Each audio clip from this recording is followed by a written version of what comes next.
Dr. Doreen Grand-Pichet is the Dr. Doreen is an expert in autism. Doreen Grand-Pichet. Dr. Grand-Pichet. Dr. Doreen Grand-Pichet. Dr. Doreen Grand-Pichet is a visionary in the field of autism. Now you can ask her questions on Ask Dr. Doreen.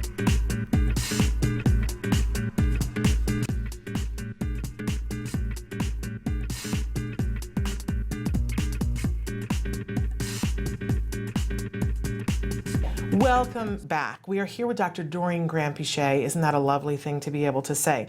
All these questions that have come in, but I want to address, I'm a BCBA for a client who is 10 years old receiving home-based services. This is the first time I am servicing a client in the home environment as opposed to school or center. Several of the goals, including playing with neighbors or games, other girls are DTT, and not as much fun. I don't even know what that means. The behavior technician keeps complaining that last year she had more materials, went on outings, did crafts, made a book with a client, completed projects. Is this how therapy usually looks in the home environment? Should I be doing less DTT and more NET? Isn't this the question?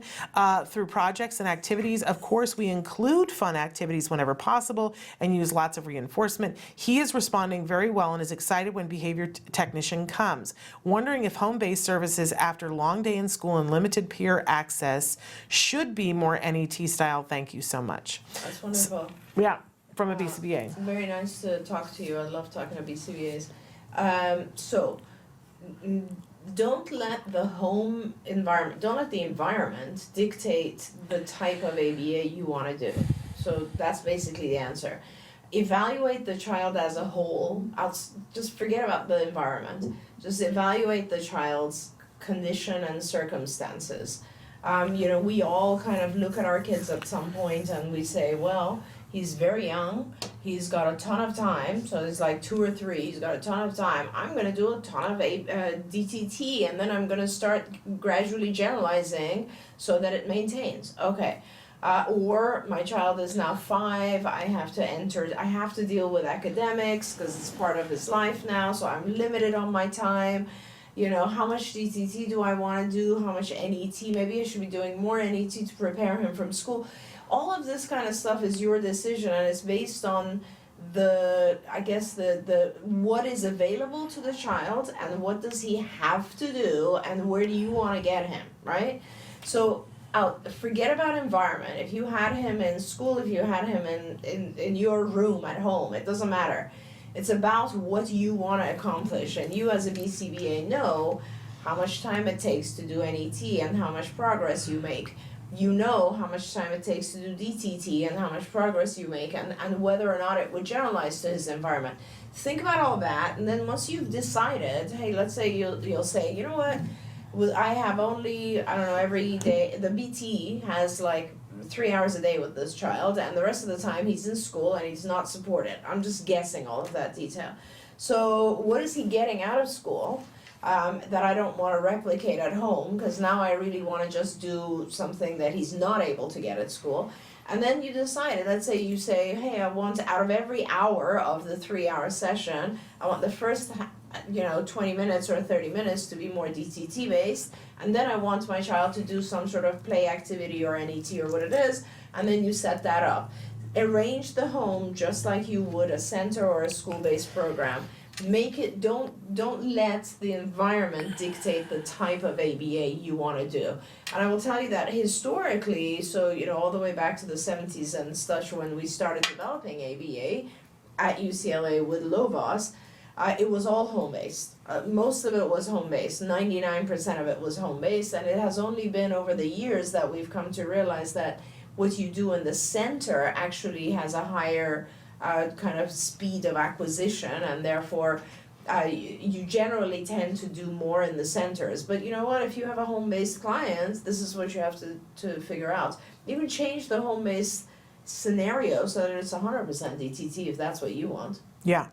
Okay, we've got a lot of BCBAs and therapists writing in. A therapist wrote in and said, hi, how many programs or skills are generally targeted at once? Oh, great As a question. therapist, I've been working on anywhere from between 10 and 30 targets at a time. Would it be more effective if I focused on one goal at a time, for example, working on just matching in categories, as opposed to also working on social, ADL, academic, play, ... Yeah, a great question, good job. So there's several different ways to answer that. It's a little bit hard. First of all, I don't recommend that you work on one thing for the whole session. So just because the child will get tired of it, and there are too many things. So the way that I look at it is you will have identified a sort of series of lessons that you want your child to learn. Like at CARD, what we do is we base that decision on their skills and deficits, which is kind of figured out for us or calculated for us using the skills platform, right? So if you're a BT out there, you're welcome to go on skills as well, or get the family to get a license on skills, and then you can assess the child. Every child has a different set of things they have to learn. So you will find then a massive list. So let's say you've already accomplished that and you're at a point where you're like, okay, these are the things I have to teach the child in language and cognitive skills and executive functions and motor, play, social, all the different areas, right? And there's like a ton of lessons. Now you have to realistically look at the child's age again and determine, are they in school, which means I give up like half of my time, or do I have access to the child for a lot of hours? How many hours is the universe allowing you to have with this child? Let's say and that helps you determine how quickly you can get through this curriculum. If you have an open number of hours and your child is very young, you could do a 40-hour program, which is ideal. The 40-hour-a-week program, that means you can select from all of these different curriculum areas. If you have a 40-hour program, the ideal number of lessons is per session, and your sessions, so let's say the ideal number of lessons for a given period of time for a child would be something around 20 to 30. After 30, you're not going to hit every lesson every week, which becomes a little crazy. So let's say it's about 20 or so lessons or programs, right? Now, in a given session, if your session duration is about 3 hours, you should be able to hit most of those lessons and also have breaks. If it's shorter, if your child can only focus for, let's say, 2 hours, then you're going to select certain things to be done on Monday, Wednesday, Friday, other things to be done on Tuesday, Thursday.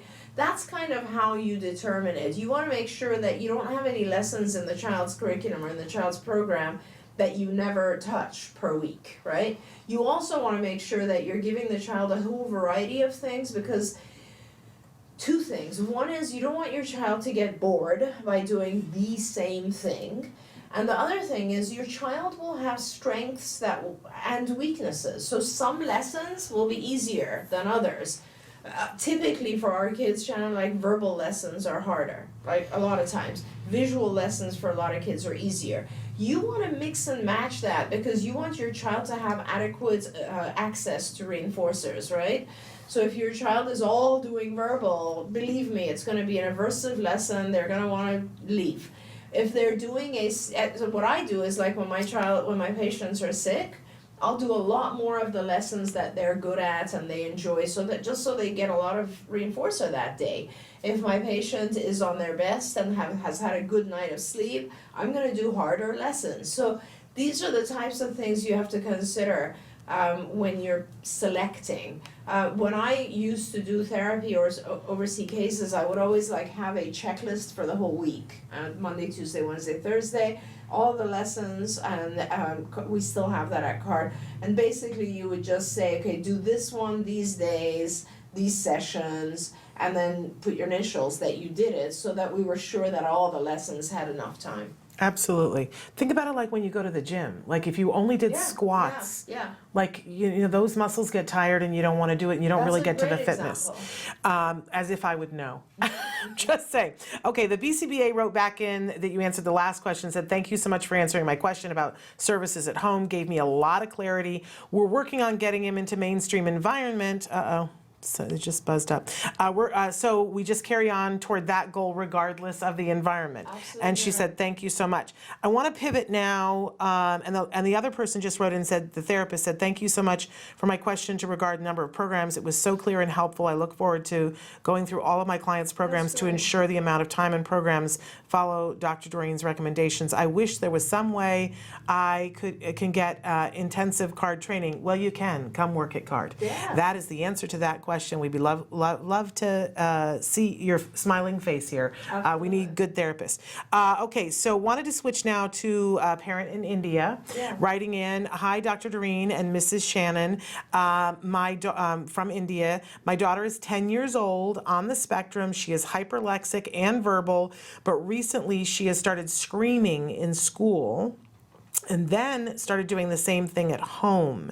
It seems to have multiple functions: not wanting to do something, anxiety about routine change, and going to school.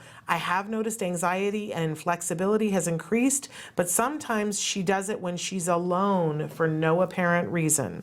Please, I want to know your thoughts on this. Again, thank you so much for always answering my questions. And if I'm not mistaken, she says your opinion keeps me going. And if I'm not mistaken, this parent has access to skills. That's great. So very quickly, a couple of things. It sounds like the primary function is escape or avoidance, because you're saying that she basically does that screaming when she wants to get out of something. So the assumption I have to make is that she actually gets out of, when she screams, she gets out of whatever it is she's trying to get out of. You need to stop that, obviously, and you need to allow her to keep screaming. Just motor her through whatever behavior it is, that action it is that you want her to complete. So that is very, very difficult. I think you need to get ear plugs or something, but it doesn't matter. Ignore the screaming, just get her through. The other thing is, if she's screaming when she's alone, that's more kind of a self-stimulatory type of function that basically means maybe she's enjoying the sound of it, at which point let's deal with one at a time, right? So if it is a situation where you've placed the demand and she starts screaming, make sure you follow through on your demand. That's pretty much the first thing I want to make sure you're doing. If she continues to scream, just continue doing whatever activity it is, and then when you're finished with pretend like the screaming is just not happening. When you're finished with the activity, go on a break, come back, just do your routine. Do not pay any attention to the screaming. Let's see what happens. Okay. Also, India, I want to tell you that I don't know if I told you this, Shannon, that I personally donated a lot of money to the Association for Behavior Analysis. Yes, you told me that. Yeah, it's very exciting. So they're doing like an endowment in my name so that students like BTs and behavior analysts can get grants every year under my name. That's going to happen this year. But as I was speaking to the Association for ABAI, their president and CEO, Maria Malott, who I respect a lot, said to me that they really need some funding, something like $20,000, to put together a delegation of behavior analysts to go to India, because they're trying very hard to get funding for ABA in India and so on, and I said I would fund it. So I think that they're going to send a delegation to India, which I'm very excited about, because we have a ton of families reaching out in India. Absolutely. So keep us posted so we can let this family know. In India, yeah. Wonderful, wonderful, wonderful. We have just enough time for me to probably read this question. Our West Virginia mom says, my son is 6 and diagnosed high-functioning ASD.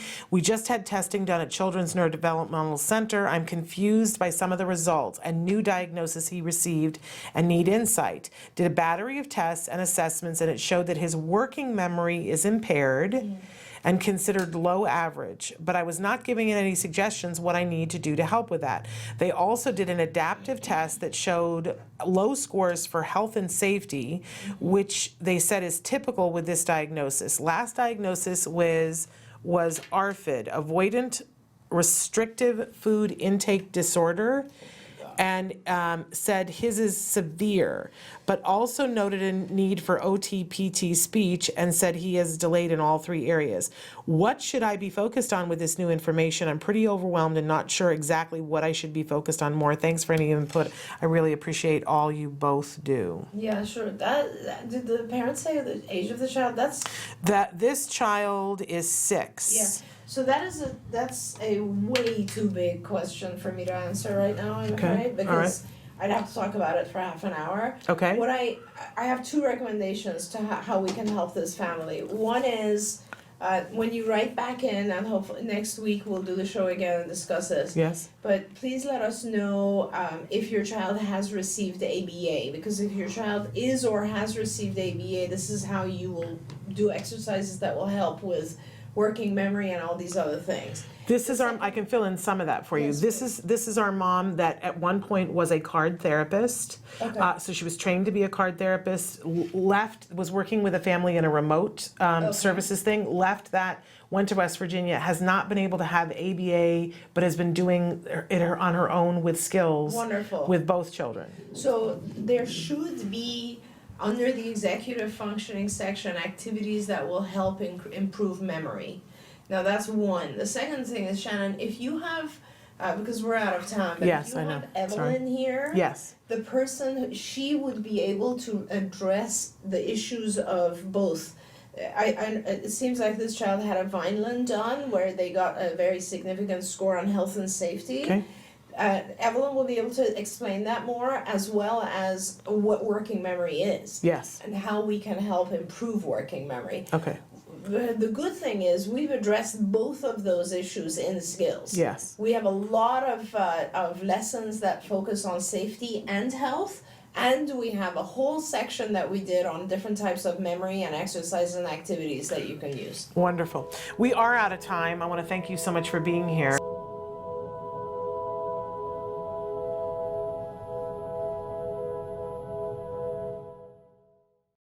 Hey, thanks for watching Autism Live. To subscribe, click here. And if you'd like to check out some more of our videos, click here.